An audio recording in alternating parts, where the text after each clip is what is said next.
और देश जब आजादी के 100 साल मनाएगा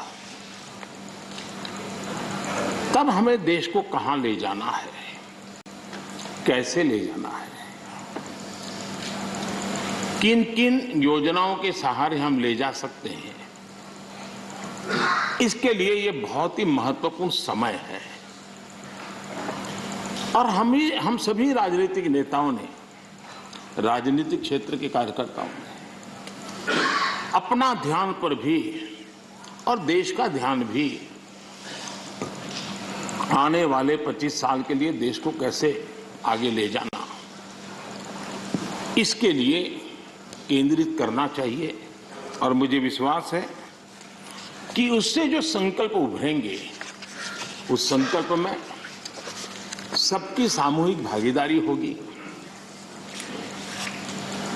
सबका ओनरशिप होगी और उसके कारण जो 75 साल की गति थी उससे अनेक गुना गति के साथ हम देश को बहुत कुछ दे सकते हैं। आदरणीय सभापति जी, कोरोना एक वैश्विक महामारी है और पिछले 100 साल में मानव जात ने इतना बड़ा संकट नहीं देखा है। और संकट की तीव्रता देखिए, मां बीमार है एक कमरे में, लेकिन बेटा उस कमरे में प्रवेश न कर पाए। पूरे मानव जात के लिए ये कितना बड़ा संकट था। और अभी भी ये संकट बहुरूपिया है, नए नए रंग रूप लेकर के कभी न कभी कुछ न कुछ आफतें लेकर के आता है। और पूरा देश और पूरी दुनिया, पूरी मानव जात उससे जूझ रही है, हर कोई रास्ते खोज रहे हैं। आज 130 करोड़ के भारत के लिए दुनिया में जब प्रारंभिक कोरोना का प्रारंभ हुआ, चर्चा यही थी भारत का क्या होगा और भारत के कारण दुनिया की कितनी बर्बादी होगी, इसी दिशा में चर्चा हो रही थी। लेकिन ये 130 करोड़ देशवासियों की संकल्प शक्ति, उनका सामर्थ्य और उन्होंने जो भी जीवन में उपलब्ध था उसके बीच भी डिसिप्लिन का पालन करने का प्रयास किया कि आज विश्व में भारत के प्रयासों की सराहना हो रही है। और इसका गौरव ये किसी राजनीतिक दल का कार्यक्रम नहीं था, ये अचीवमेंट देश का है, 130 करोड़ देशवासियों का है। अच्छा होता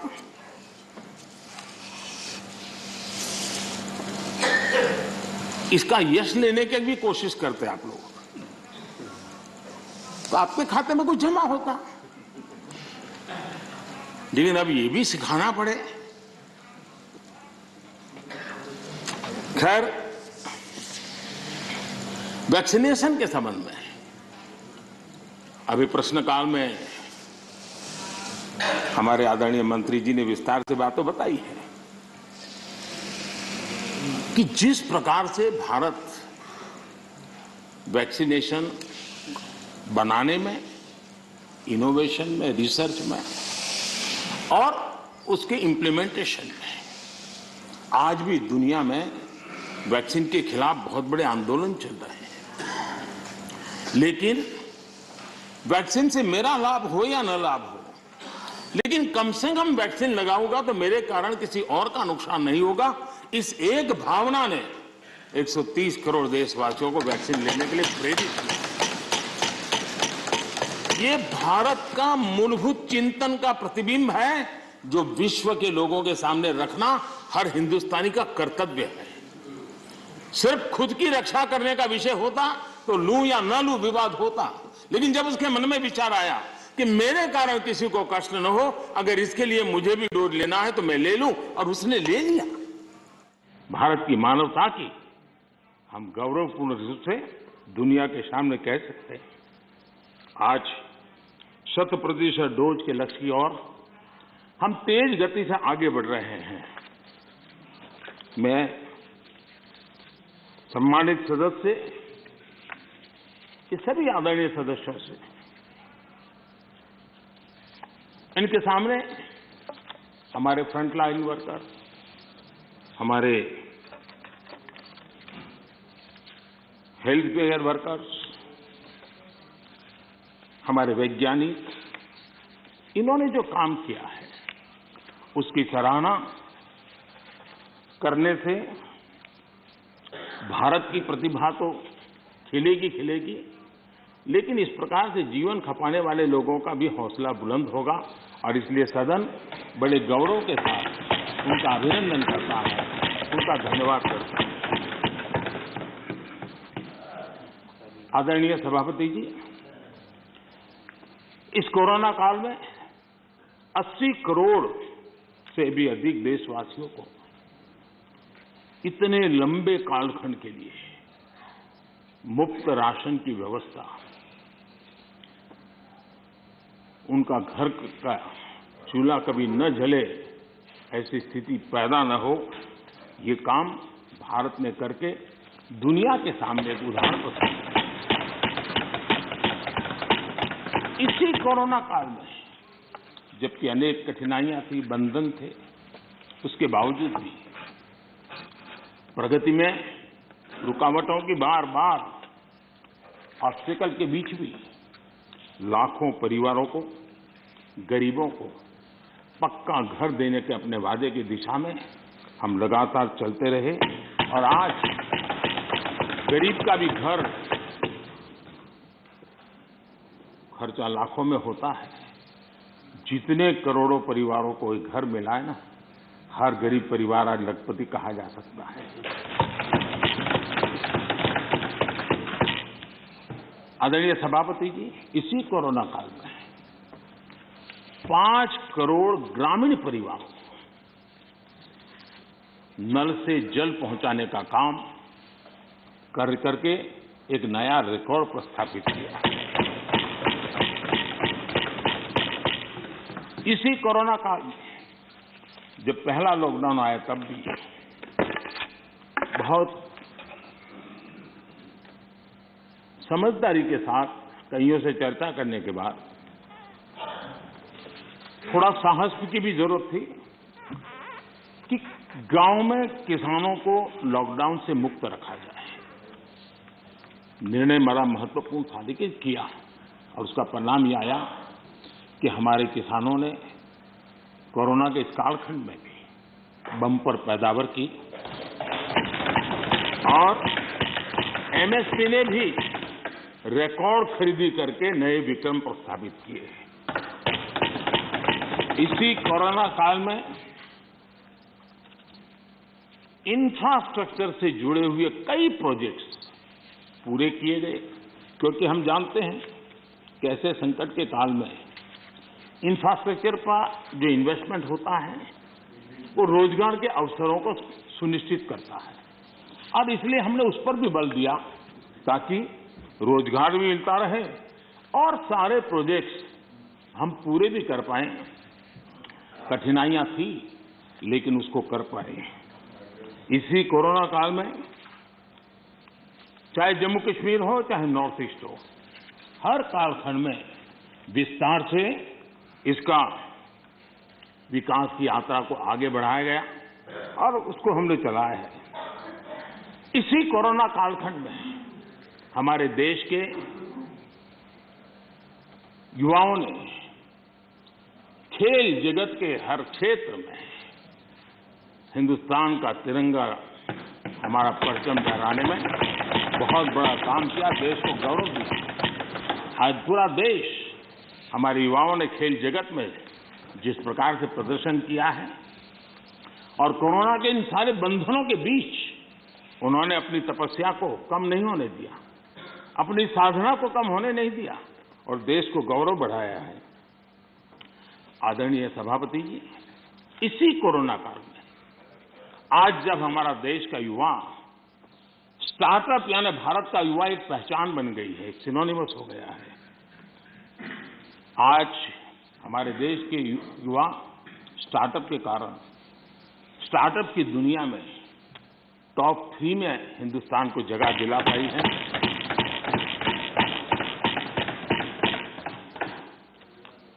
आदरणीय सभापति जी, इसी कोरोना काल में चाहे COP26 का मामला हो, चाहे G20 समूह का क्षेत्र हो, या चाहे समाज जीवन के अंदर अनेक अनेक विषयों में काम करना हो, चाहे दुनिया के 150 देशों को दवाई पहुंचाने की बात हो, भारत ने एक लीडरशिप रोल लिया है। आज भारत की इस लीडरशिप की दुनिया में चर्चा है, उसकी स्वीकृति है। आदरणीय सभापति जी, जब संकट का काल होता है, चुनौतियां अपार होती हो, विश्व की हर शक्ति अपने ही बचाव में लगी होती है, कोई किसी की मदद नहीं कर पाता है, ऐसे कालखंड में उस संकटों से बाहर निकालना, आज मुझे अटल बिहारी वाजपेयी जी की कविता के उन शब्द हम सबके लिए प्रेरणा दे सकते हैं। अटल जी ने लिखा था, व्याप्त हुआ बर्बर अंधियारा, व्याप्त हुआ बर्बर अंधियारा, किंतु चीरकर तम की छाती, किंतु चीरकर तम की छाती, चमका हिंदुस्तान हमारा।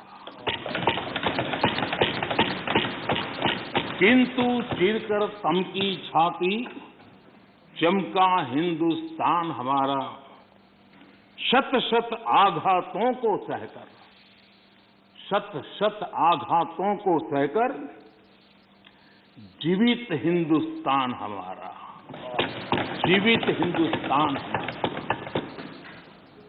जग के मस्तर पर रोली सा, जग के मस्तर पर रोली सा, शोभित हिंदुस्तान हमारा, शोभित हिंदुस्तान हमारा। अटल जी के शब्द आज के इस कालखंड में भारत के सामर्थ्य का परिचय कराते हैं। आदरणीय सभापति जी, इस कोरोना काल में सभी क्षेत्रों को रुकावटों के बीच भी आगे बढ़ने के लिए भरपूर प्रयास किए गए, लेकिन इसमें कुछ क्षेत्र थे जिस पर थोड़ा विशेष बल भी दिया गया, क्योंकि वो व्यापक जनहित में आवश्यक था, युवा पीढ़ी के लिए आवश्यक था। कोरोना काल में जिन विशेष क्षेत्रों पर फोकस किया, उसमें से मैं 2 की चर्चा जरूर करना चाहूंगा। एक MSME सेक्टर, सबसे ज्यादा रोजगार देने वाला एक क्षेत्र है। हमने शिक्षित किया, उसी प्रकार से खेतीबाड़ी क्षेत्र, उसमें भी कोई रुकावट ना आए, उसको निश्चित किया, और उसी की वजह जैसे मैंने वर्णन किया, बम्पर क्रॉप हुआ, सरकार ने रिकॉर्ड खरीद भी की। महामारी के बावजूद गेहूं, धान की खरीदी के नए रिकॉर्ड बने। किसानों को ज्यादा MSP मिला, और वो भी डायरेक्ट बेनिफिट ट्रांसफर की स्कीम के तहत मिला। पैसा सीधा उनके बैंक खातों में जमा हुआ, और मैंने तो पंजाब के लोगों के कई वीडियो देखे, क्योंकि पंजाब में पहली बार डायरेक्ट बेनिफिट ट्रांसफर से पैसा गया। उन्होंने कहा था, मेरा खेत तो उतना ही साइज है, हमारी मेहनत उतनी ही है, लेकिन खाते में इतना रुपया एक साथ आता है, ये पहली बार जिंदगी में आता है।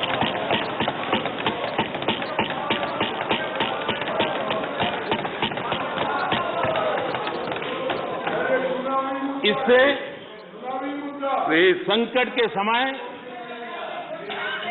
किसानों के पास कैश की सुविधा रही। ऐसे कदमों से ही इतने बड़े सेक्टर को शॉक्स और डिसरप्शन से हम बचा पाए।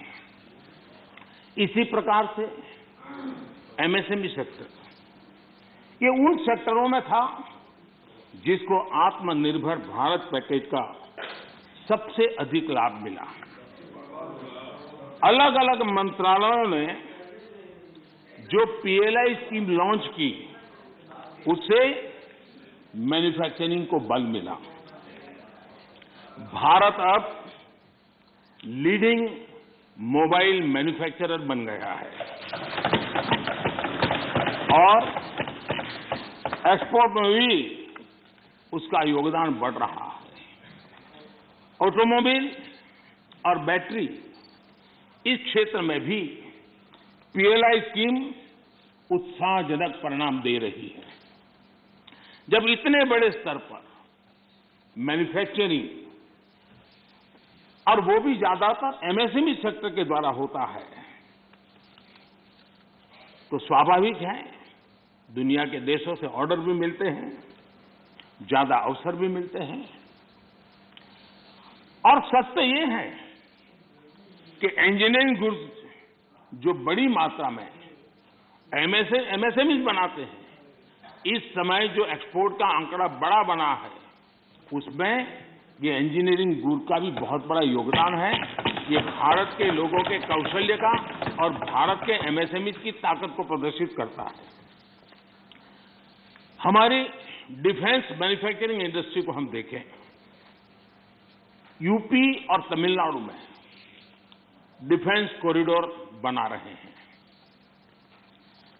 एमओयू जो हो रहे हैं, जिस प्रकार से लोग इस क्षेत्र में आ रहे हैं, एमएसएमई क्षेत्र के लोग आ रहे हैं डिफेंस के सेक्टर में, ये अपने आप में उत्साहवर्धक है कि देश के लोगों में सामर्थ्य है और देश को डिफेंस के क्षेत्र में आत्मनिर्भर बनाने के लिए हमारे एमएसएमई क्षेत्र के लोग बहुत साहस जुटा रहे हैं, आगे आ रहे हैं। आदरणीय सभापति जी, एमएसएमई को जेम, उसके माध्यम से सरकार में जो सामान की खरीदी होती है, उसका एक बहुत बड़ा माध्यम बनाया है और वो प्लेटफॉर्म के कारण आज बहुत सुविधा बनी है। उसी प्रकार से हमने एक बड़ा महत्वपूर्ण निर्णय किया है। वो निर्णय ये है कि सरकार में 200 करोड़ रुपए तक के जो टेंडर होंगे, वो टेंडर ग्लोबल नहीं होंगे, उसमें हिंदुस्तान के लोगों को ही अवसर दिया जाएगा और जिसके कारण हमारे एमएसएमई सेक्टर को और इसके द्वारा हमारे रोजगार को बल मिलेगा। आदरणीय सभापति जी, इस सदन में आदरणीय सदस्यों ने रोजगार के संबंध में भी कुछ महत्वपूर्ण बातें उठाई हैं, कुछ लोगों ने सुझाव भी दिए हैं। कितनी जॉब क्रिएट्स हुई है, ये जानने के लिए ईपीएफओ पैरोल, ये ईपीएफओ पैरोल सबसे विश्वस्त माध्यम माना जाता है। साल 2021 में लगभग 1 करोड़ 20 लाख नए ईपीएफओ के पैरोल पे जुड़े, और ये हम न भूलें, ये सारे फॉर्मल जॉब से, मैं इनफॉर्मल की बात नहीं कर रहा, फॉर्मल जॉब से, और इनमें भी 60-65 लाख 18 से 25 साल की आयु के हैं। इसका मतलब ये हुआ कि उम्र पहली जॉब की है, यानी पहली बार जॉब मार्केट में उनकी एंट्री हुई है। आदरणीय सभापति जी, रिपोर्ट बताती है कि कोरोना के पहले की तुलना में कोविड रिस्ट्रिक्शन खुलने के बाद हायरिंग दोगुनी बढ़ गई है। नेस्कॉम की रिपोर्ट में भी यही ट्रेंड की चर्चा है। इसके अनुसार 2017 के बाद डायरेक्ट इनडायरेक्ट करीब, नेस्कॉम का कहना है, 27 लाख जॉब्स आईटी सेक्टर में, और ये सिर्फ स्किल की दृष्टि नहीं, उससे ऊपर के लेवल के लोग होते हैं जिनको रोजगार प्राप्त हुआ है। मैन्युफैक्चरिंग बढ़ने की वजह से भारत के ग्लोबल एक्सपोर्ट में वृद्धि हुई है और उसका लाभ रोजगार के क्षेत्र में सीधा सीधा होता है। आदरणीय सभापति जी, साल 2021 में यानी सिर्फ एक साल में भारत में जितने यूनिकॉर्न्स बने हैं वो पहले के वर्षों में बने कुल यूनिकॉर्न से भी ज्यादा है। और ये सब रोजगार की गिनती में अगर नहीं आता है तो फिर तो रोजगार से ज्यादा राजनीति की चर्चा ही मानी जाती है। आदरणीय सभापति जी, कई माननीय सदस्यों ने महंगाई की भी चर्चा की है। 100 साल में आई इस भयंकर वैश्विक कोरोना की महामारी पूरी दुनिया को प्रभावित किया है। अगर महंगाई की बात करें तो अमेरिका में 40 साल में सबसे अधिक महंगाई का ये दौर अमेरिका झेल रहा है। ब्रिटेन 30 साल में सबसे अधिक महंगाई के मार से आज परेशान है। दुनिया के 19 देशों में जहां यूरो करेंसी है वहां महंगाई का दर हिस्टोरिकली हाईएस्ट है, उच्चतम है। ऐसे माहौल में भी महामारी के दबाव के बावजूद हमने महंगाई को एक लेवल पर रोकने का बहुत प्रयास किया है, ईमानदारी से कोशिश की। 2014 से लेकर 2020 तक ये दर 4 से 5% के आसपास थी। इसकी तुलना जरा यूपीए के दौर से करें तो पता चलेगा कि महंगाई होती क्या है। यूपीए के समय महंगाई डबल डिजिट छू रही थी। यूपीए के समय डबल डिजिट छू रही थी। फिर आज हम एकमात्र बड़ी इकोनॉमी है जो हाई ग्रोथ और मीडियम इन्फ्लेशन अनुभव कर रहे हैं।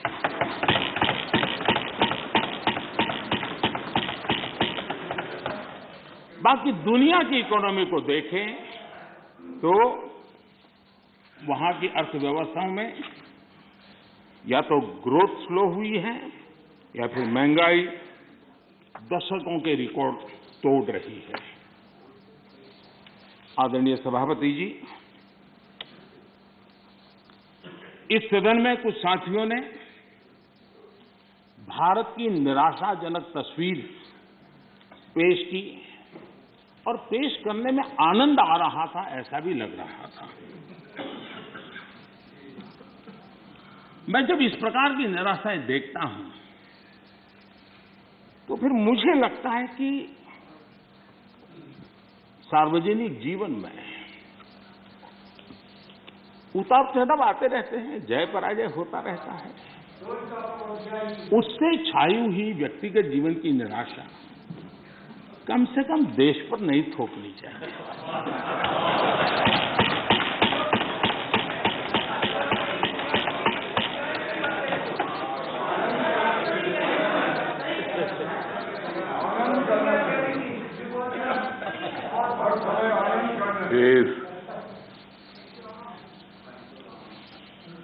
मैं जानता नहीं, लेकिन हमारे यहाँ गुजरात में एक बात है, शरद राव जानते होंगे, वो जहां महाराष्ट्र में भी होगा।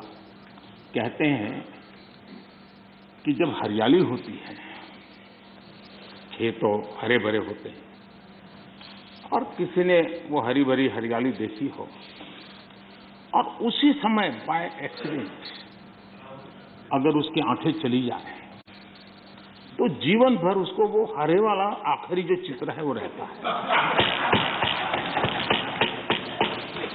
वैसा 2013 तक के जो दुर्दशा में गुजारा और 14 में अचानक देश की जनता ने जो रोशनी की, उसमें जो आंखें किसी की चली गई हैं, उनको पुराने दिन ही दिखते हैं। आदरणीय सभापति जी,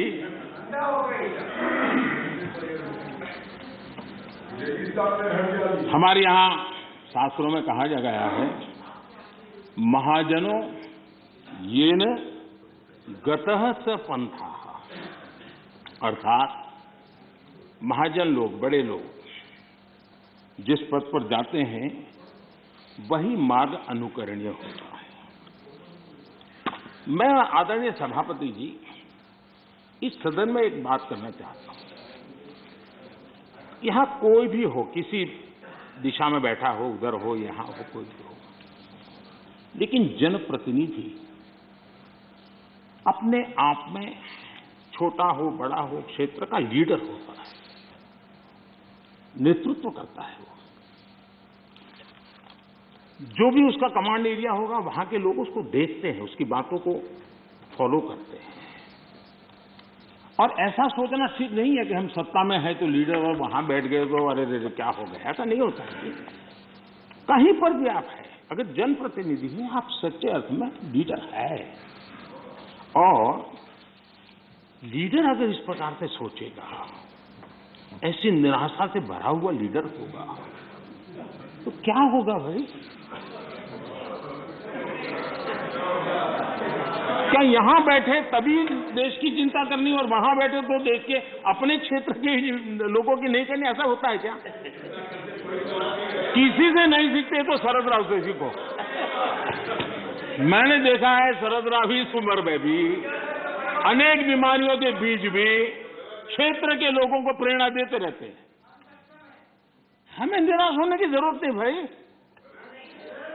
और क्योंकि आप अगर निराश होते हैं तो आपका जो क्षेत्र भले अब धीरे कम हो गया होगा, लेकिन जो भी होगा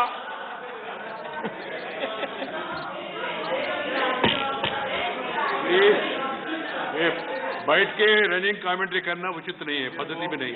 हम सबका दायित्व है। सुनिए क्या है, बाद में जब आपको मौका मिला आपने बोला।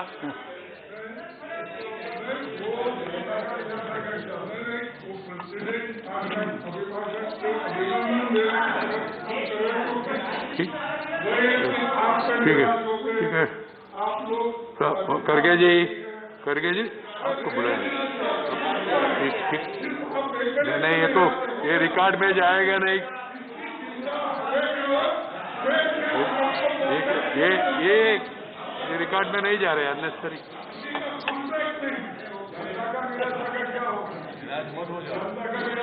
प्लीज। खड़गे जी, आप भी अजय रंजन जी जैसी गलती करते हैं। आप थोड़ा पीछे देखिए, जयराम जी ने पीछे जाकर के 2-3 लोगों को तैयार किया हुआ है इस काम के लिए।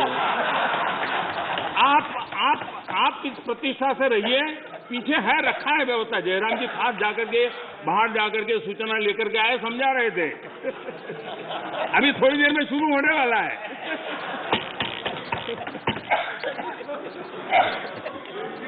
आप सम्मानीय नेता है।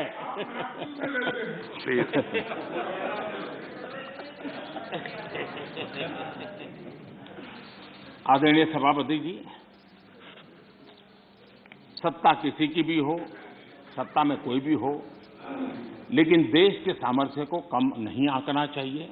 हमने देश के सामर्थ्य का पूरे विश्व के सामने खुले मन से गौरवगान करना चाहिए, देश के लिए बहुत आवश्यक होता है।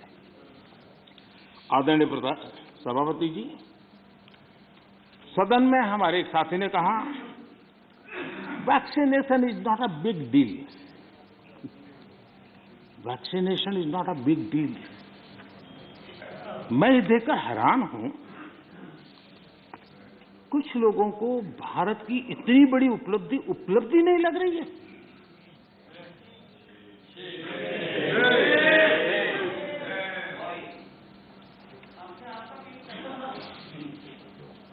एक साथी ने यह भी कहा कि टीकाकरण पर व्यर्थ खर्च हो रहा है। ये देश सुनेगा तो क्या लगेगा ऐसे लोगों के लिए।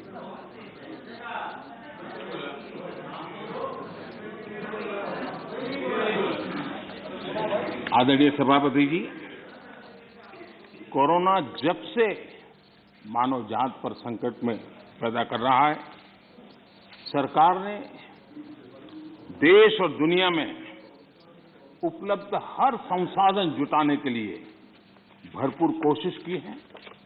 हमारे देश के नागरिकों की रक्षा करने के लिए जितना भी हमारी सामर्थ्य था, समझ थी, शक्ति थी, और सबको साथ लेकर के चलने का हमने प्रयास किया है। और जब तक महामारी रहेगी तब तक सरकार गरीब से गरीब परिवार का जीवन बचाने के लिए जितना खर्च करना पड़ेगा खर्चा करने के लिए प्रतिबद्ध है।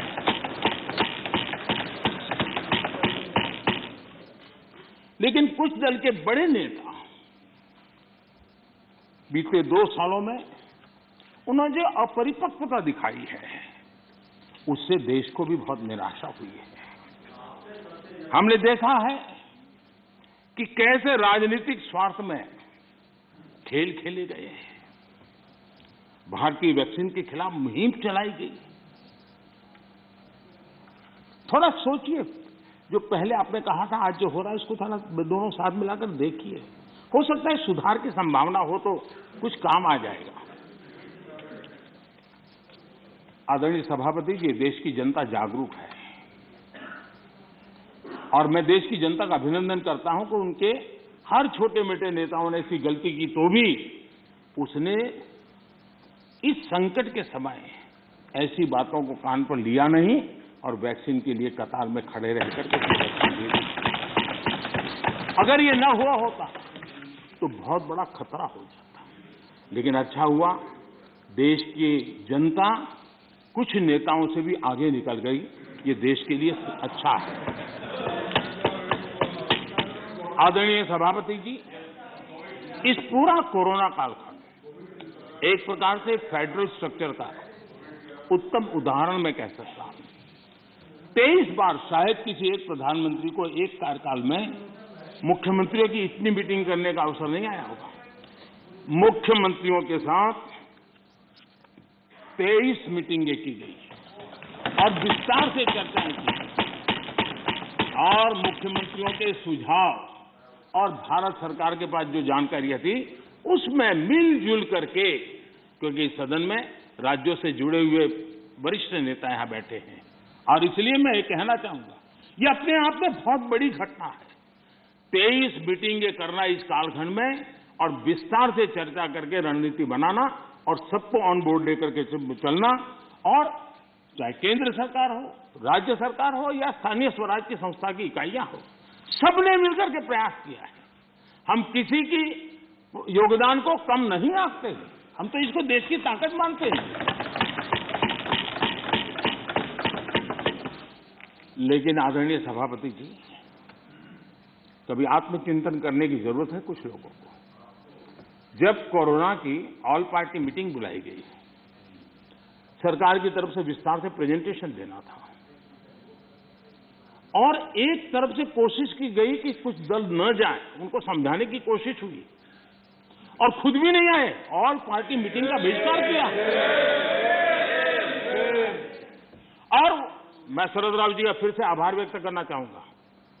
शरद राव जी ने कहा, देखिए भाई, ये कोई यूपीए का निर्णय नहीं है, मैं जिसको कह सकता हूं मैं कहूंगा। और शरद राव जी आए, बाकी टीएमसी सहित सभी दल के लोग आए और उन्होंने अपने बहुमूल्य सुझाव भी दिए। ये संकट देश पर था, मानव जात पर था, उसमें भी आपने बहिष्कार किया। ये पता नहीं आपके एडवाइस की कौन है कि कौन कहां से आप सलाह लेके आते हैं, आपका भी नुकसान कर रहे हैं जी। देश रुका नहीं, देश चल पड़ा, आप अटक गए और हर एक को आश्चर्य हुआ। सब लोग, आप दूसरे दिन के अखबार देख लीजिए, क्या आपकी आलोचना हुई है, क्यों ऐसा किया, इतना बड़ा काम। लेकिन आदरणीय सभापति जी, हमने होलिस्टिक हेल्थ केयर पर फोकस किया। आधुनिक चिकित्सा परंपरा, भारतीय चिकित्सा पद्धति, दोनों को आयुष मंत्रालय ने भी इस समय बहुत काम किया। सदन में कभी कभी ऐसे मंत्रालयों की चर्चा भी नहीं होती है, लेकिन ये देखना होगा, आज विश्व में हमारे आंध्र तेलंगाना के लोग बताएंगे, हमारी हल्दी का एक्सपोर्ट जो बढ़ रहा है, वो इस कोरोना ने लोगों को भारत की उपचार पद्धति पर आकर्षित किया, उसका परिणाम। दुनिया के लोगों, आज कोरोना कालखंड में भारत ने अपने फार्मा उद्योग को भी सशक्त किया है। पिछले 7 साल में हमारा जो आयुष का उत्पादन है, उसका एक्सपोर्ट बहुत बड़ा है और नए नए डेस्टिनेशन में पहुंच रहा है। इसका मतलब कि भारत की जो ट्रेडिशनल मेडिसिन है, उसने विश्व में अपनी एक पहचान बनाना शुरू किया है। मैं चाहता हूं कि हम सब लोग जहां जहां हमारा परिचय हो, इस बात को बल दें, क्योंकि इस क्षेत्र हमारा दबा हुआ है। अगर हम थोड़ा उसको और ऐसे समय है कि स्वीकृति बन जाएगी, तो हो सकता है कि भारत की जो ट्रेडिशनल मेडिसिन की परंपरा है, ताकत है, वो दुनिया में पहुंचेगी और काम होगा।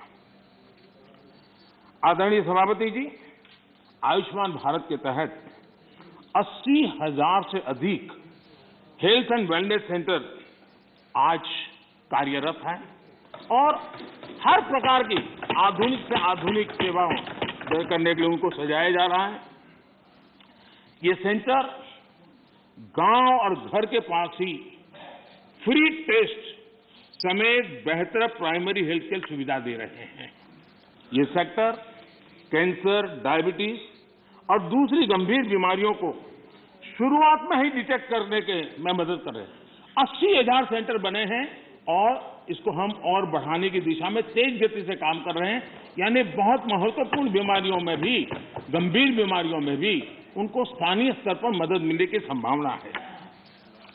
आदरणीय सभापति जी, वैसे पुरानी परंपरा ये थी कि बजट के पहले कुछ टैक्स लगा दो, ताकि बजट में चर्चा न हो, बजट में दिखे नहीं और उस दिन शेयर मार्केट गिर न जाए।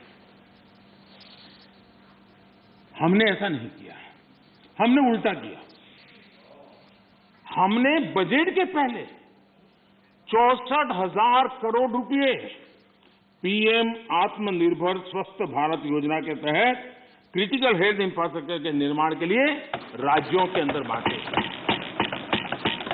अगर ये चीज हम बजट में रखते तो और बहुत बड़ा बजट शानदार दिखता, शानदार तो है ही है, और शानदार दिखता, लेकिन हम उस मोह के में रखने के बजाय कोरोना के समय इसकी तत्काल व्यवस्था करने के लिए हमने पहले इसको किया और 64,000 करोड़ रुपए हमने इस काम के लिए दिए। आदरणीय सभापति जी, इस बार खड़गे जी बड़ा विशेष बोल रहे थे और कह रहे हैं कि मुझे तो कह रहे हैं कि मैं उस पर बोलूं, इधर उधर ना बोलूं, लेकिन वो क्या बोले हैं उसको भी एक बार चेक कर लिया जाए। सदन में कहा गया कि कांग्रेस ने भारत की बुनियाद डाली और भाजपा वालों ने सिर्फ झंडा गाड़ दिया।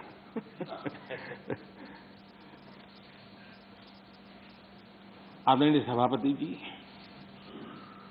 ये सदन में ऐसे ही हंसी मजाक में कही गई बात नहीं थी।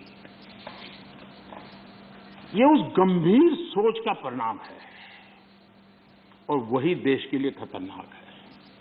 और वो है, कुछ लोग यही मानते हैं कि हिंदुस्तान 1947 में पैदा हुआ है और उसी के कारण ये समस्या होती है। और इसी सोच का परिणाम है कि भारत में पिछले 75 साल में जिसको काम करने का 50 साल मौका मिला था, उनकी नीतियों पर भी इस मानसिकता का प्रभाव रहा है और उसी के कारण कई विकृतियां पैदा हुई है। ये डेमोक्रेसी आपकी मेहरबानी से नहीं है, हमारे कुर्बानी से। और आपको 1975 में डेमोक्रेसी का गला घोंटने वालों को डेमोक्रेसी का गौरव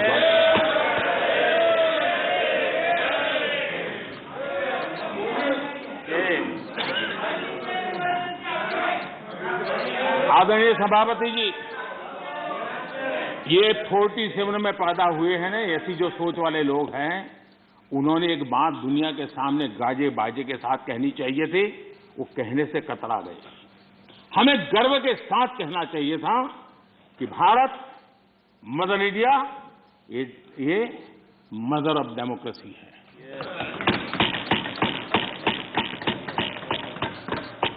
डेमोक्रेसी, डिबेट, ये भारत में सदियों से चल रहा है। और कांग्रेस की कठिनाई ये है, डायनेस्टी के आगे उन्होंने कुछ सोचा ही नहीं, ये उनकी परेशानी है। और पार्टी में जो डेमोक्रेसी की बात करते हैं ना, वो जरा समझे, भारत के लोकतंत्र को सबसे बड़ा खतरा परिवारवादी पार्टियों का है, ये मानना पड़ेगा।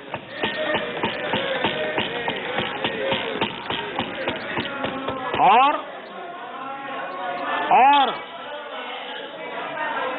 पार्टी में भी जब कोई परिवार सर्वोपरि होता है, तब सबसे पहली कैजुअलिटी, जब पार्टी में भी कोई एक परिवार सर्वोपरि हो जाता है, तो सबसे पहली कैजुअलिटी टैलेंट की होती है।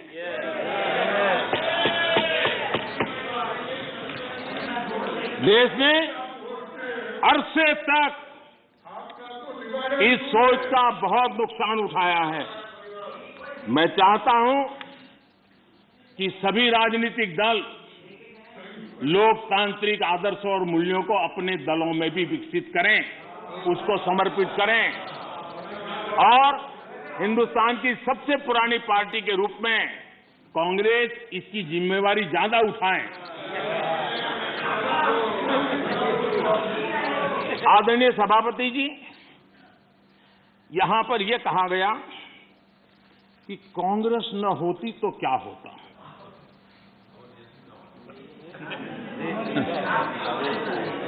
India is Indira, Indira is India, यही सोच का परिणाम है। आदरणीय सभापति जी, मैं जरा बताना चाहता हूं, ये कहा गया है, मैं सोच रहा हूं कि कांग्रेस न होती तो क्या होता, क्योंकि महात्मा गांधी की इच्छा थी। क्योंकि महात्मा गांधी को मालूम था कि इनके रहने से क्या क्या होने वाला है, और इन्होंने कहा था पहले से इसको खत्म करो, इसको बिखेर दो, महात्मा गांधी ने कहा था।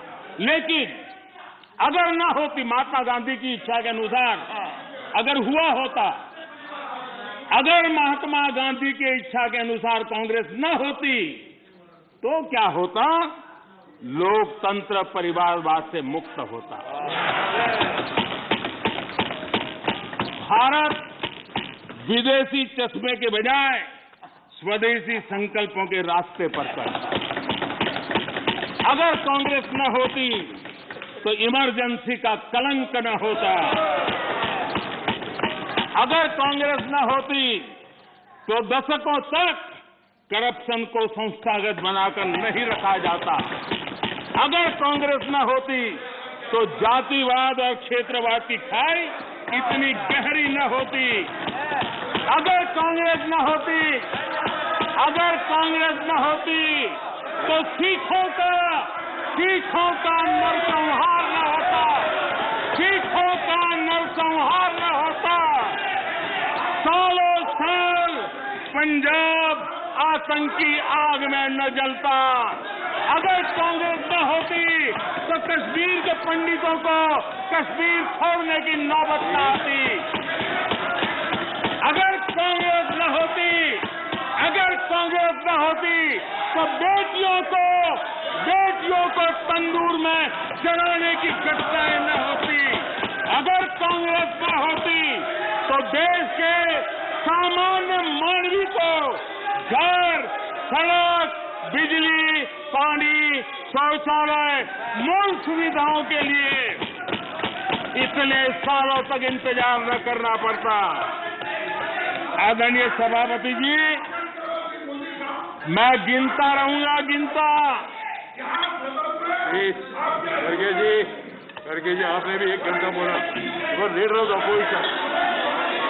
You are leader of the opposition. Please understand आदरणीय also सभापति spoke for ji, 1 hour 6 minutes. पद्धति नहीं है. आदरणीय सभापति जी, कांग्रेस जब सत्ता में रही, देश का विकास नहीं होने दिया, अब विपक्ष में है तो देश के विकास में बाधा डाल रही है। अब कांग्रेस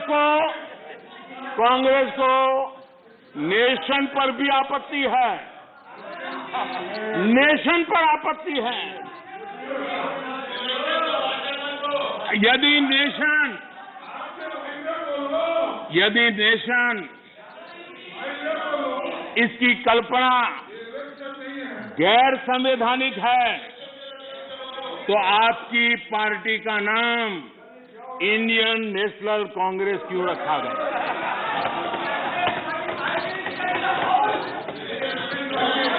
अब आपकी ये नई सोच आई है तो इंडियन नेशनल कांग्रेस नाम बदल दीजिए और आप फेडरेशन ऑफ कांग्रेस कर दीजिए। अपने पूर्वजों की गलती जरा सुधार दीजिए।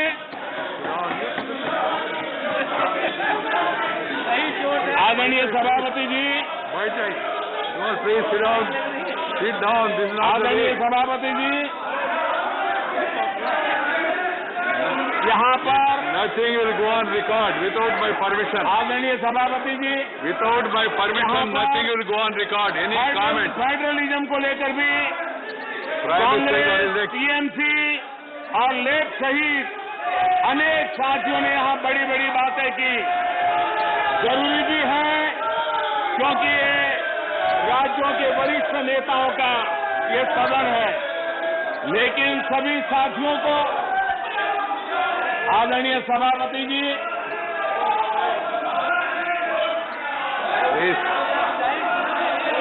This nothing will go on record except what is permitted by the chair. Whatever is permitted by the chair will only go on record. No comment, no noise, no demonstration will go on record. Please, बैठ जाइए.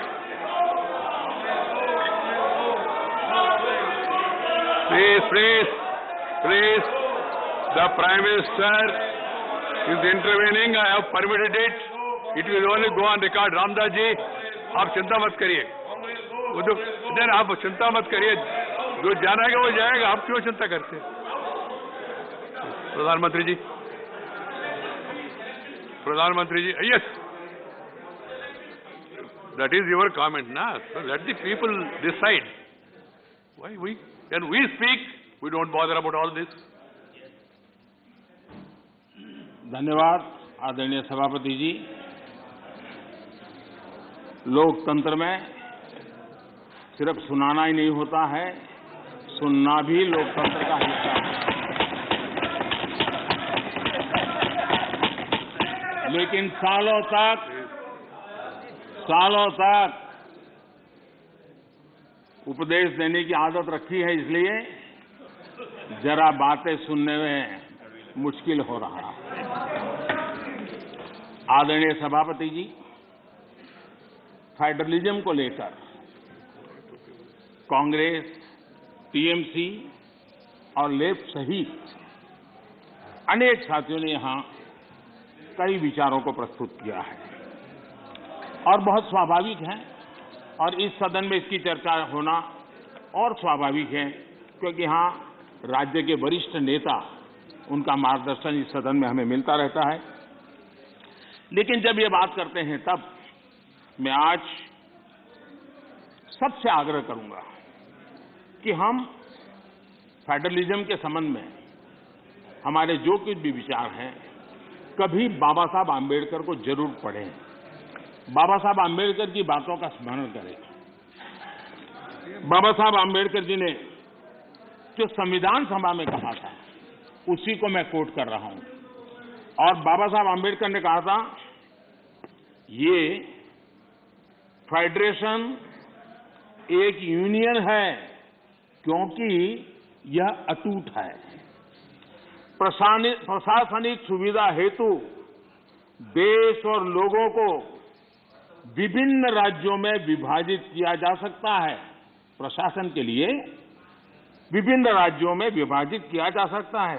लेकिन देश अभिन्न रूप से एक है।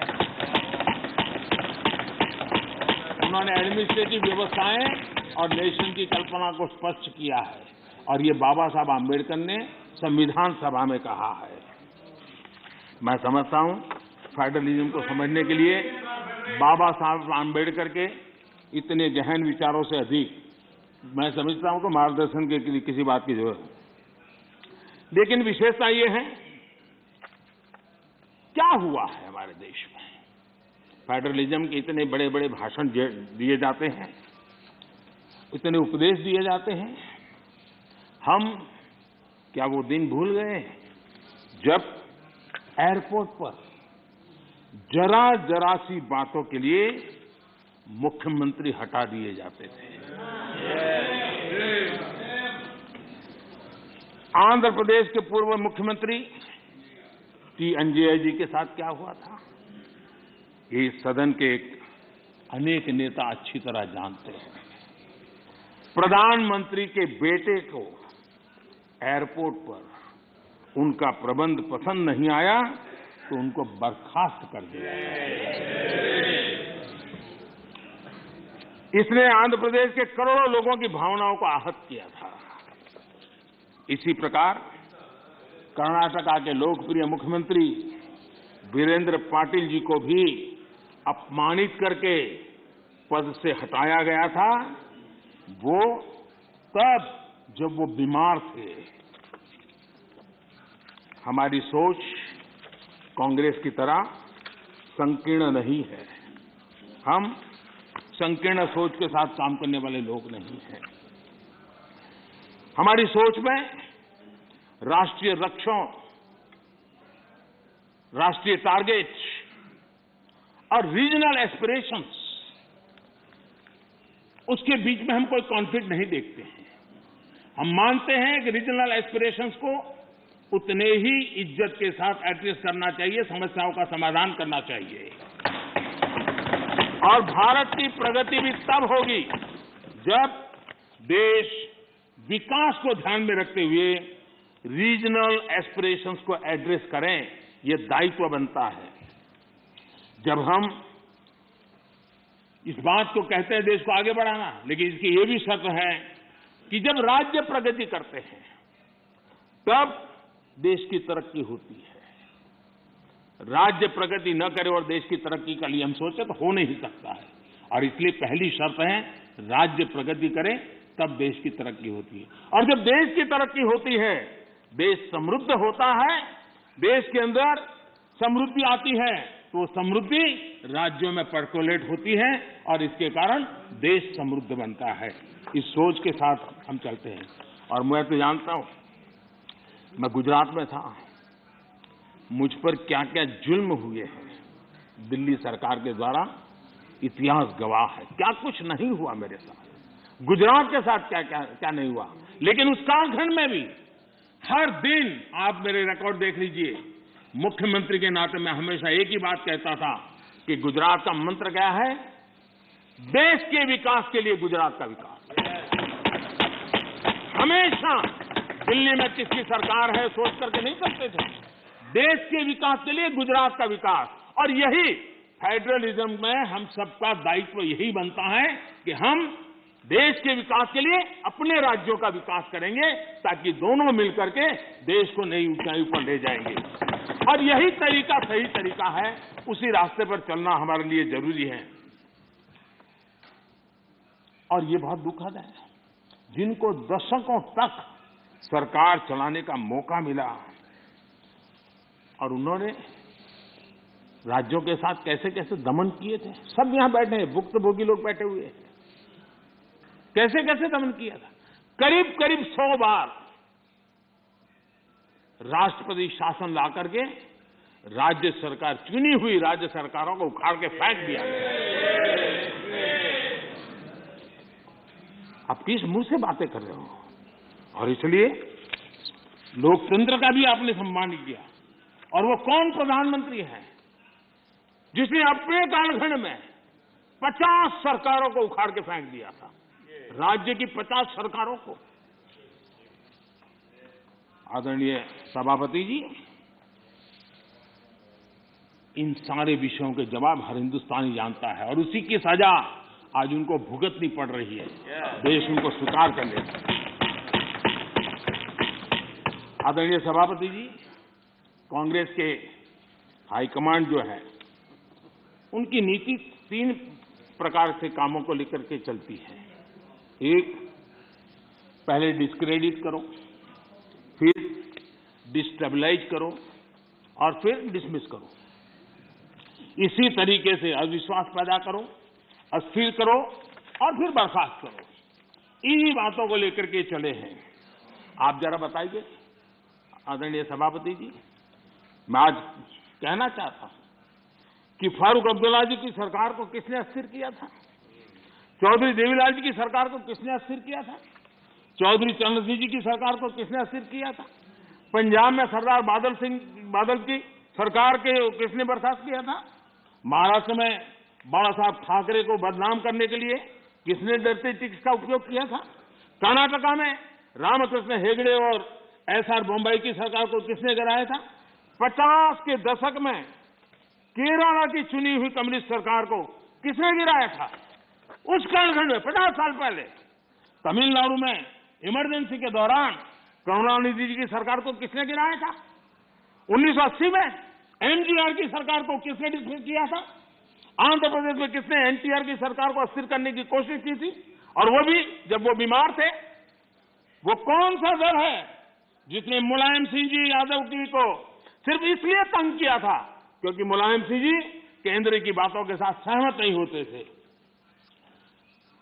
कांग्रेस ने अपने नेताओं तक नहीं छोड़ा है। आंध्र प्रदेश में कांग्रेस सरकार अहम भूमिका निभाई। उसके साथ क्या किया? जिस केंद्र ने यहां सत्ता में बैठने के लिए उनको मौका दिया था, उनके साथ क्या किया? उन्होंने बहुत शर्मनाक तरीके से आंध्र प्रदेश का विभाजन किया। माइक बंद कर दिए गए, मिर्ची स्प्रे की गई, कोई डिस्कशन नहीं हुई। क्या यह तरीका ठीक था? क्या ये लोकतंत्र था? क्या अटल जी की सरकार ने भी 3 राज्य बनाए थे। राज्य बनाना हमने विरोध नहीं किया है, लेकिन तरीका क्या था? अटल जी ने 3 राज्य बनाए थे, छत्तीसगढ़, झारखंड, उत्तराखंड, लेकिन कोई तूफान नहीं आया। शांति से सारा निर्णय हुआ, सबने मिल बैठ करके निर्णय किया। आंध्र तेलंगाना के भी हो सकता था, हम तेलंगाना के विरोधी नहीं है, साथ मिलकर के किया जा सकता है। लेकिन आपका अहंकार, सत्ता का नशा, उसने देश के अंदर इस कटुता पैदा की। और आज भी तेलंगाना और आंध्र के बीच में वो कटुता के बीच तेलंगाना का भी नुकसान कर रहे हैं, आंध्र का भी नुकसान कर रहे हैं, और आपको कोई राजनीतिक फायदा नहीं हो रहा है। और हमें समझा रहे हैं आदरणीय सभापति जी, हम कोऑपरेटिव फेडरलिज्म के साथ साथ एक नए बदलाव की ओर चले और हमने कोऑपरेटिव कॉम्पिटिटिव फेडरलिज्म की बात कही है। हमारे राज्यों के बीच में विकास की स्पर्धा हो, तंदुरुस्त स्पर्धा हो, हम आगे बढ़ने की कोशिश करें। दल किसी का भी कोई राज क्यों ना करता हो, और उसको प्रोत्साहन देना हमारा काम है और हम दे रहे हैं। आदरणीय सभापति जी, मैं आज उदाहरण देना चाहता हूं। जीएसटी काउंसिल की रचना, जीएसटी काउंसिल की रचना अपने आप में भारत के सशक्त फेडरलिज्म के लिए एक उत्तम स्ट्रक्चर का नमूना है।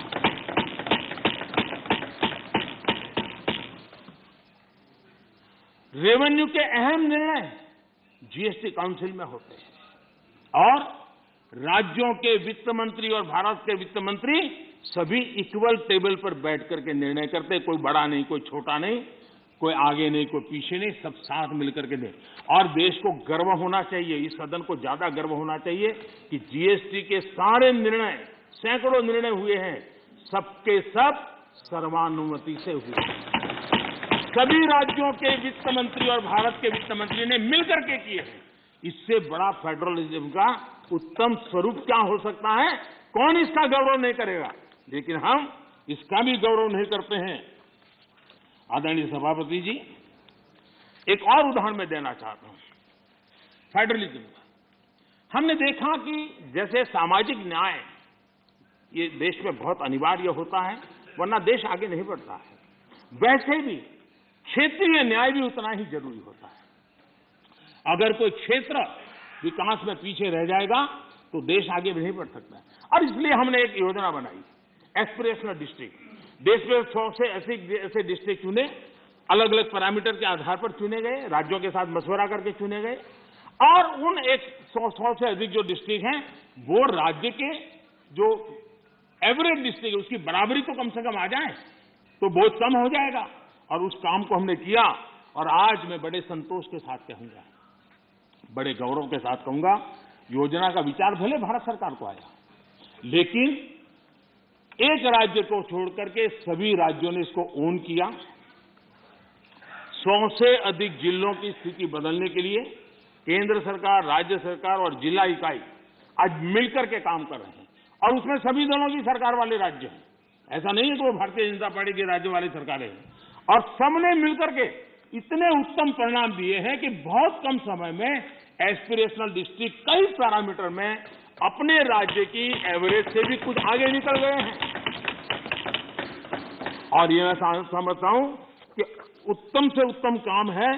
और मैं बताऊं, कुछ आकांक्षी जिले जो एस्पिरेशनल डिस्ट्रिक्ट हैं उनके जनधन अकाउंट पहले की तुलना में 4 गुना ज्यादा जनधन अकाउंट खोलने का काम किया है।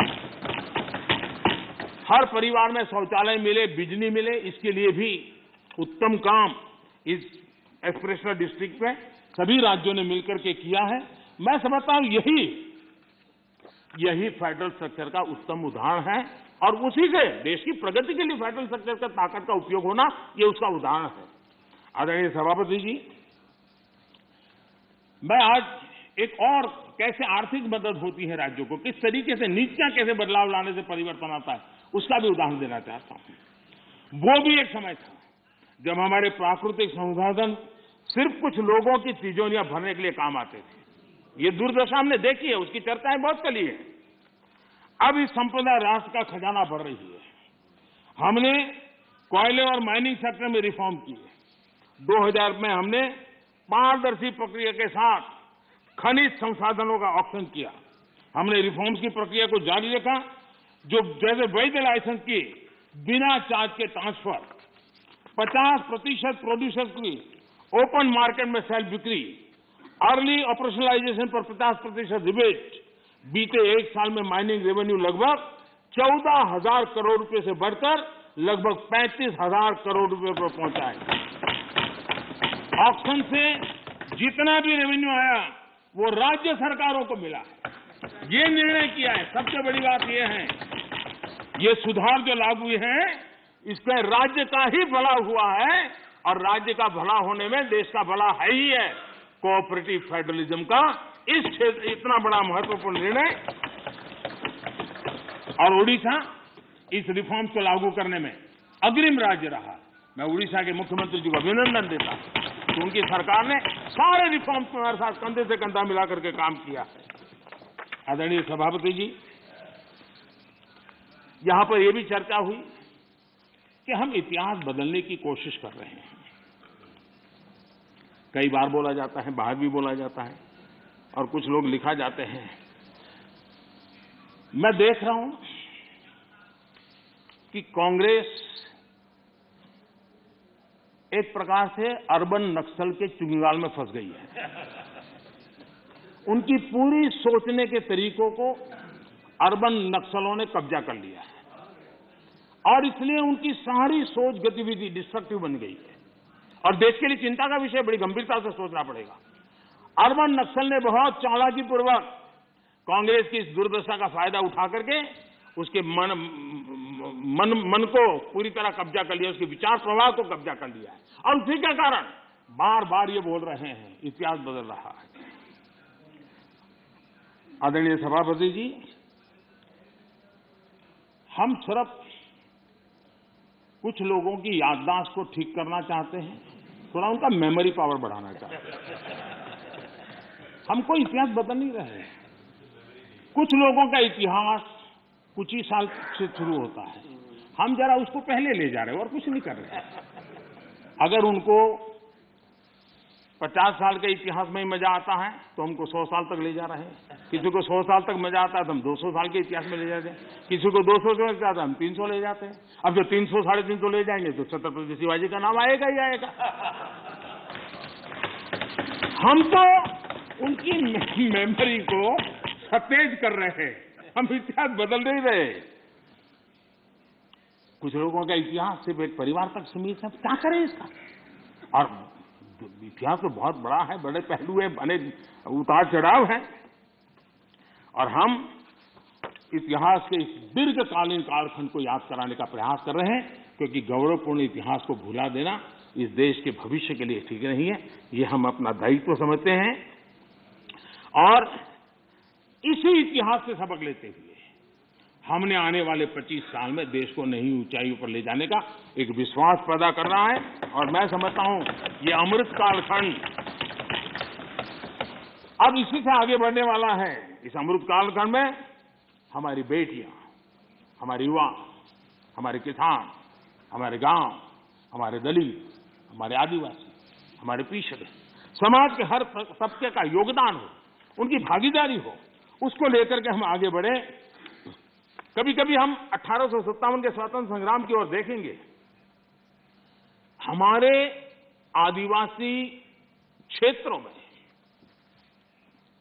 1857 के स्वतंत्र संग्राम में जो योगदान दिया गया है, कभी हमें पढ़ने को नहीं मिल रहा है। इतने महान स्वर्णिम पुरुषों को हम कैसे भूल सकते हैं। और हम इन चीजों को याद कराने की कोशिश कर रहे हैं। हमारी कोशिश है देश आत्मविश्वास से भरा हुआ हो, देश आगे बढ़े। आदरणीय सभापति जी, महिलाओं के सशक्तिकरण भी हमारे लिए प्राथमिकता है। भारत जैसा देश, 50% आबादी, हमारी विकास यात्रा के जो सबका प्रयास का विषय है, उस सबके प्रयास में सबसे बड़ी भागीदार हमारी माताएं बहनें हैं। देश की 50% जनसंख्या, और इसलिए भारत का समाज की विशेषता है, अपनी परंपराओं में सुधार करता है, बदलाव भी करता है। ये एक जीवन समाज है। हर युग में ऐसे महापुरुष निकलते हैं जो हमारी बुराइयों को से समाज को मुक्त करने के लिए प्रयास करते हैं। और आज हम जानते हैं महिलाओं के संबंध में भी भारत में कोई आज चिंतन हो रहा नहीं, पहले से हमारे आज चिंतन हो रहा है। उनके सशक्तिकरण को हम प्राथमिकता दे रहे हैं। अगर हमने मैटरनिटी लीव्स बढ़ाई है तो एक प्रकार से महिलाओं के सशक्तिकरण और परिवार के सशक्तिकरण का हमारा प्रयास है, और उस दिशा में हम काम कर रहे हैं। बेटी बचाओ बेटी पढ़ाओ, आज उसका परिणाम है कि जेंडर रेशियो में जो हमारी असंतुलन था, उसमें काफी अच्छी स्थिति में हम पहुंच गए। और जो रिपोर्ट्स आ रहे हैं उसमें आज हमारे कुछ स्थानों पर तो हमारे यहाँ पुरुषों से माताओं बहनों की संख्या बढ़ रही है। ये बड़े एक आनंद का विषय है, गौरव का विषय है। जो बुरे दिन हमने देखे तो उसमें से हम बाहर आए हैं, और इसलिए हमने प्रयास करना चाहिए। आज एनसीसी में हमारी बेटियां हैं, सेना में हमारी बेटियां हैं, वायुसेना में बेटियां हैं, हमारी नौसेना में हमारी बेटियां हैं। 3 तलाक की कुप्रथा को हमने खत्म किया, और मैं जहां जाता हूं मुझे इन माताओं बहनों का आशीर्वाद मिलता है, क्योंकि 3 तलाक की प्रथा जब खत्म होती है तब सिर्फ बेटियों को न्याय मिलता है ऐसा नहीं है, उस पिता को भी न्याय मिलता है, उस भाई को भी न्याय मिलता है जिसकी बेटी 3 तलाक के कारण घर लौट के आती है, जिसकी बहन 3 तलाक के कारण घर लौट के आती है। इसलिए ये पूरे समाज के कल्याण के लिए है, ये सिर्फ कोई महिलाओं के लिए है और पुरुषों के खिलाफ ऐसा नहीं है। ये मुसलमान पुरुष के लिए भी उतना ही उपयोगी है, क्योंकि वो भी किसी बेटी का बाप है, वो भी किसी बेटी का भाई है, और इसलिए ये उसका भी भला करता है, उसको भी सुरक्षा देता है। और इसलिए कुछ कारणों से लोग बोल पाए न बोल पाए, लेकिन इस बात से सब लोग एक गौरव का आनंद को भरते हैं। कश्मीर में हमने 370 धारा को जो हटाया, वहां की माताओं बहनों को एम्पावर किया है, उनको जो अधिकार नहीं तो अधिकार हमने दिलवाए हैं, और उस अधिकारों के कारण आज उनकी ताकत। आज शादी की उम्र में क्या कारण है आज के युग में मेल और फीमेल के बीच में अंतर होना चाहिए? क्या जरूरत है? बेटा बेटी एक समान है तो हर जगह पे होना चाहिए, और इसलिए बेटे बेटी की शादी की उम्र समान हो, उस दिशा में हम आगे बढ़े हैं। मुझे विश्वास है कि कुछ ही समय में ये सदन भी उसके विषय में सही निर्णय कर करके हमारी माताओं बहनों के कल्याण के लिए काम करेगा। आदरणीय सभापति जी, यह वर्ष गोवा के 60 वर्ष का एक महत्वपूर्ण कालखंड का वर्ष है। गोवा मुक्ति को 60 साल हुए। मैं आज जरा उस चित्र को कहना चाहता हूं। हमारे कांग्रेस के मित्र जहां भी होंगे जरूर सुनते होंगे, गोवा के लोग जरूर आज सुनते होंगे मेरी बात को। अगर सरदार साहब जिस प्रकार से सरदार पटेल ने हैदराबाद के लिए रणनीति बनाई, इनिशिएटिव लिए, जिस प्रकार से सरदार पटेल ने जूनागढ़ के लिए रणनीति बनाई, कदम उठाए, अगर सरदार साहब की प्रेरणा लेकर के गोवा के लिए भी वैसी ही रणनीति बनाई होती तो गोवा को हिंदुस्तान आजाद होने के 15 साल तक गुलामी में नहीं रहना पड़ा होता।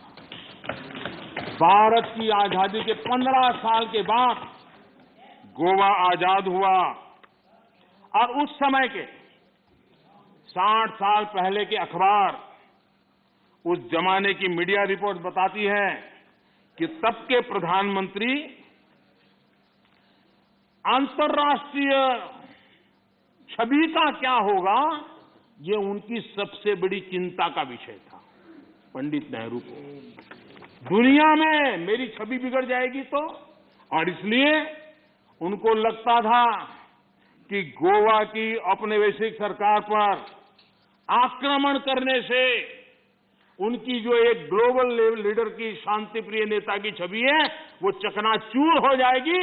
गोवा को जो होता है होने दो, गोवा को जो झेलना पड़े झेलने दो, मेरी छवि को कोई नुकसान न हो। और इसलिए जब वहां सत्याग्रहों पर गोलियां चल रही थी, विदेशी सल्तनत गोलियां चला रही थी, हिंदुस्तान का हिस्सा, हिंदुस्तान के ही मेरे भाई बहन, उन पर गोलियां चल रही थी, और तब हमारे देश के प्रधानमंत्री ने कहा था कि मैं सेना नहीं दूंगा, मैं सेना नहीं भेजूंगा। सत्याग्रहियों की मदद करने से उन्होंने इनकार कर दिया था। ये गोवा के साथ कांग्रेस ने किया हुआ जुल्म है और गोवा को 15 साल ज्यादा गुलामी के जंजीरों में जकड़ के रखा गया और गोवा के अनेक वीर पुत्रों को बलिदान देना पड़ा, लाठी गोलियों से जिंदगी को बसर करनी पड़ी। ये हाल पैदा किए थे। नेहरू जी ने 15 अगस्त 1955 को पंडित नेहरू ने लाल किले से जो कहा था, मैं जरा कोट करना चाहता हूं। अच्छा होता कांग्रेस के मित्र यहां होते तो नेहरू जी का नाम सुनकर के कम से कम उनका दिन बहुत अच्छा जाता, और इसलिए उनकी प्यास बुझाने के लिए मैं बार बार नेहरू जी को भी याद करता हूं। नेहरू जी ने कहा था, लाल किले से कहा था, मैं उनको कोट करता हूं, कोई धोखे में ना रहे, भाषा देखिए, कोई धोखे में ना रहे कि हम वहां फौजी कार्रवाई करेंगे। कोई फौज गोवा के आसपास नहीं है। अंदर के लोग चाहते हैं कि कोई शोर मचाकर ऐसे हालात पैदा करे कि हम मजबूर हो जाएं फौज भेजने के लिए। हम नहीं भेजेंगे फौज, हम उसको शांति से तय करेंगे। समझ लें सब लोग इस बात को। ये हुंकार 15 अगस्त को गोवा वासियों के एस्पिरेशंस के खिलाफ कांग्रेस के नेता के बयान है। पंडित नेहरू जी ने आगे कहा था, जो लोग वहां जा रहे हैं, लिमेज जी, लोहिया जी समेत सब लोग वहां सत्याग्रह कर रहे थे, आंदोलन कर रहे थे, देश के सत्याग्रही जा रहे थे। हमारे जगन्नाथ राव जोशी कर्नाटक केसरी, उनके नेतृत्व में सत्याग्रह हो रहा था। जो पंडित नेहरू जी ने क्या कहा, जो लोग वहां जा रहे हैं उनको वहां जाना मुबारक हो। देखिए मजाक देखिए, देश के अपनी आजादी के लिए लड़ने वाले मेरे ही देशवासियों के लिए क्या भाषा, कितना अहंकार है।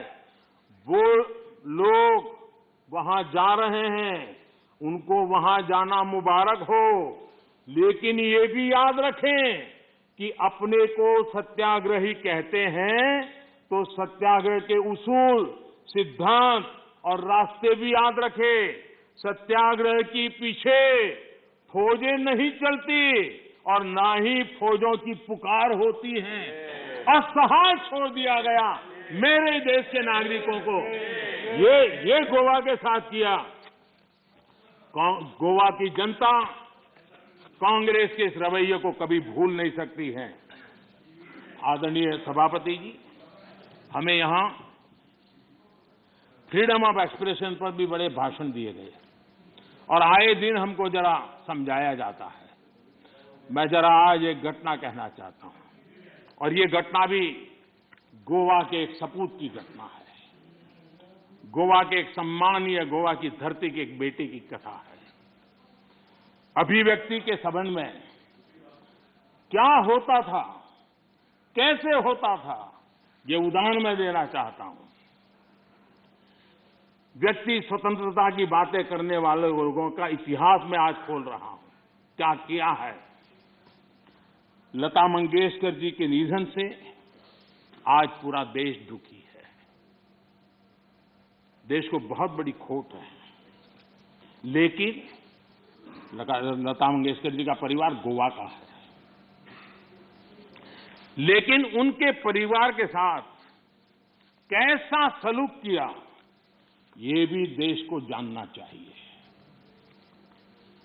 लता मंगेशकर जी के छोटे भाई पंडित हृदयनाथ मंगेशकर जी, गोवा का गौरवपूर्ण संतान, गोवा की धरती का बेटा, उन्हें ऑल इंडिया रेडियो से निकाल दिया गया। वो ऑल इंडिया रेडियो में काम करते थे और उनका गुनाह क्या था? उनका गुनाह यह था तो उन्होंने वीर सावरकर की एक देशभक्ति से भरी कविता की ऑल इंडिया रेडियो पर प्रस्तुति दी थी। आप देखिए, हृदयनाथ जी ने एक इंटरव्यू में बताया, उनका इंटरव्यू अवेलेबल है। उन्होंने इंटरव्यू में कहा, जब वो सावरकर जी से मिले कि मैं आपका गीत करना चाहता हूं, तो सावरकर जी ने उनको कहा, क्या तुम जेल जाना चाहते हो क्या? मेरी कविता गाकर के जेल जाना चाहते हो क्या? तो हृदयनाथ जी ने उनकी देशभक्ति से भरी कविता उसे संगीतबद्ध किया। 8 दिन के अंदर उनको ऑल इंडिया रेडियो से निकाल दिया गया। ये आपका फ्रीडम ऑफ एक्सप्रेशन है। ये स्वतंत्रता की आपकी झूठ बातें देश के सामने आपने रखी है।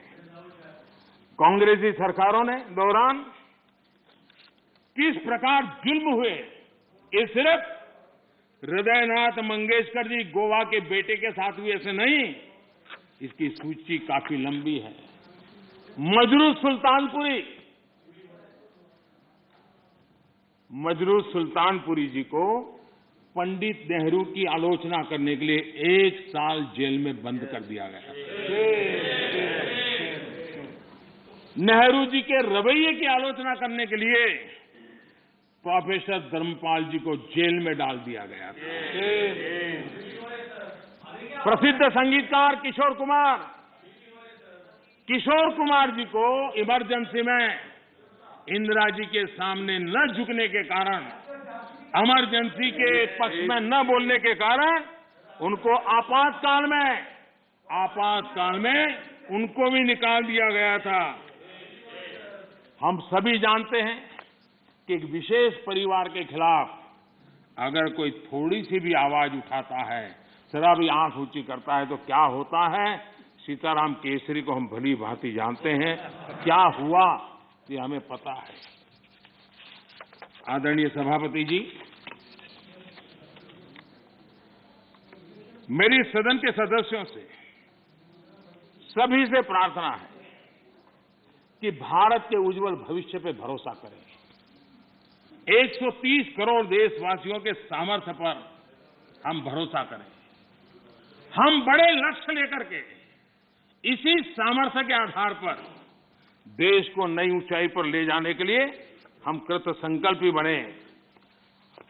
आदरणीय सभापति जी, हमने मेरे तेरे अपने पराए इस परंपरा को खत्म करना होगा और एक मत से, एक भाव से, एक लक्ष्य से एक साथ चलना, यही देश के लिए समय की मांग है। एक स्वर्णिम काल है, पूरा विश्व भारत को तरफ बड़े आशा से और बड़े गर्व से देखा। ऐसे समय हम मौका गंवा न दें। देशवासियों के कल्याण के लिए इससे बड़ा कोई अवसर आने वाला नहीं है। ये मौका हम पकड़ लें। 25 साल की यात्रा हमें कहीं से कहां पहुंचा सकती है। हमारे देश के लिए, हमारी परंपराओं के लिए हम गौरव करें और सभापति जी, हम बड़े विश्वास के साथ मिलकर के चलेंगे। और हमारे यहां तो शास्त्रों में कहा गया है, सं गच्छध्वम, सं वदध्वम, संवो मनासी जानताम। यानी हम साथ चले, साथ चर्चा करें, मिलकर हर कार्य करें। इसी आह्वान के साथ मैं राष्ट्रपति जी के अभिभाषण को अनुमोदन करता हूं, उनका धन्यवाद भी करता हूं और सभी आदरणीय सदस्यों ने जो सहभाग किया, विचार रखे, उनका भी धन्यवाद करता हूं। बहुत बहुत धन्यवाद। तो सदन में प्रधानमंत्री नरेंद्र मोदी को आप सुन रहे थे। जमकर कांग्रेस को निशाने पर प्रधानमंत्री नरेंद्र मोदी ने लिया। आगे आपको दिखाएंगे पीएम के इस वार पर कांग्रेस का पलटवार। रहिए हमारे साथ।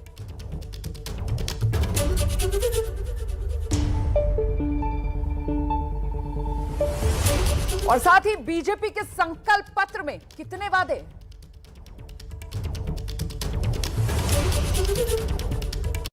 पिछले 2 साल में महामारी में जीवन कितना बदल गया ना, मगर किसी गरीब को भूखा नहीं सोने दिया। 15 करोड़ गरीबों को। अरे अनुभव यार, कार इंश्योरेंस के इंस्पेक्शन के लिए कब से वेट कर रहा हूँ। थोड़ा इधर, थोड़ा और। फोटो लिया? इंश्योरेंस लिया? फोन पे। चल अभी फोटो लेता हूँ।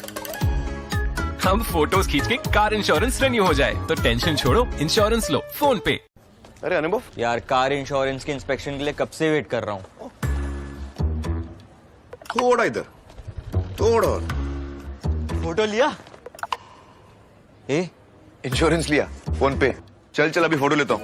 हम फोटोज खींच के कार इंश्योरेंस रिन्यू हो जाए तो टेंशन छोड़ो, इंश्योरेंस लो फोन पे।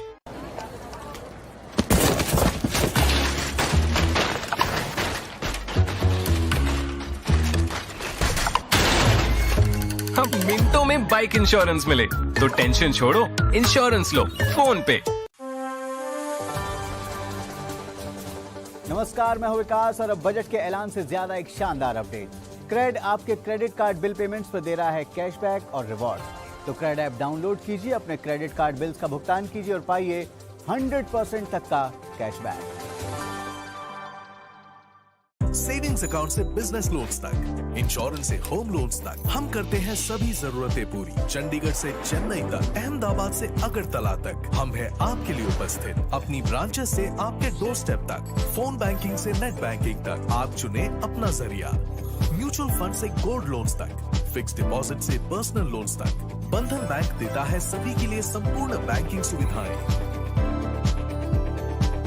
बंधन बैंक, आपका भला सबकी भलाई।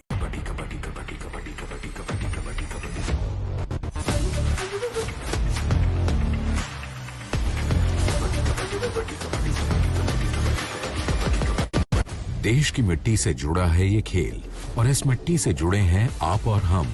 एबीपी न्यूज आपको रखे आगे। एबीपी न्यूज आपको रखे आगे। एबीपी न्यूज आपको रखे आगे। और अब पश्चिम बंगाल की मुख्यमंत्री ममता बनर्जी जिस तरीके से लखनऊ पहुंची हैं, वहां प्रचार करेंगी, लेकिन पश्चिम बंगाल में व्हील चेयर पर बैठकर ममता बनर्जी ने क्या खेला किया था वो सभी जानते हैं। अब यूपी पहुंची हैं तो अखिलेश की साइकिल के पहियों को वो रफ्तार देंगी। इस राजनीतिक हलचल पर चुटकी ले रहे हैं कार्टूनिस्ट इरफान। आप भी देखिए उनकी कलम क्या कहती है।